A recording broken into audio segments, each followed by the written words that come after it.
మహానందీశ్వరుని క్షేత్రం ఇది. ఇది ఆ మహానందీశ్వరుడి క్షేత్రమైనప్పటికీ ఇది ఆ భద్రకాళి కోట.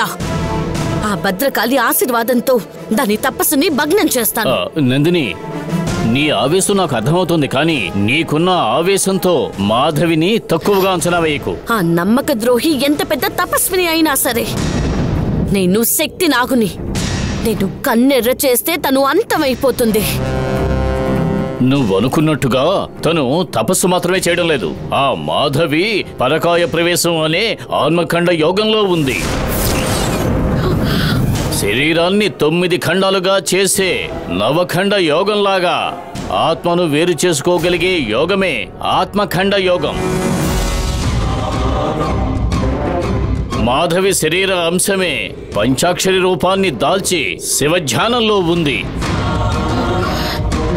సూక్ష్మాంశగా ఉన్న మాధవి యొక్క ఆత్మ ఏ పనైనా సరే చెయ్యగలిగే మహత్తర శక్తి కలిగి ఉంది. మాధవి శరీరం నిశ్చలమైన ఘోర తపస్సులో ఉంది, కానీ ఆమె ఆత్మ పరకాయ ప్రవేశం చేసినందువల్ల తన కోసం వచ్చిన వాళ్ళతో మాట్లాడడం, పుట్టను కోల్చాలనుకునే వాళ్ళని తరిమి కొట్టడం చేస్తోంది. పరిస్థితులకు అనుకూలంగా శక్తిని వెలువరిస్తుంది. చెప్పాలంటే మనం చూస్తున్న మాధవి బింబం కేవలం నీడ కాదు.